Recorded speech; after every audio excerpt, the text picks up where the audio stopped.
We just found out that a bill passed. It basically states that anyone who is harshly convicted at a young age, past, under the age of 18, they can go back for resentencing.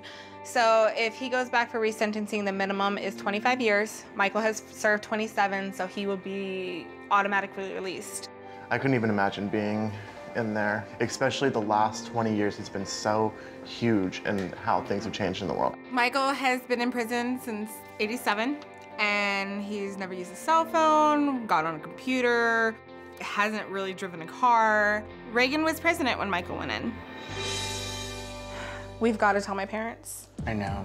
I mean, I can't keep lying to him about the fact that he's a prison guard. I mean, seriously? Well, you're in the same ballpark. My parents are kind of judgmental. We've never been close, so I mean, it's not hard to just tell a lie and say, oh yeah, no, I don't work at a strip club, or no, I've never done drugs, or no, I'm not married to a prisoner. It's easy to lie to them because they're not there to see any of the truth. I don't know how they're gonna react. I honestly don't. Literally, I've rehearsed it so many times already. Like, I'm literally just like, so guess what? He's not a prison guard, he's a prisoner. That's literally like exactly in my mind how I'm gonna do it, and I'm just gonna sit there and wait for the reaction. We'll just have police on standby.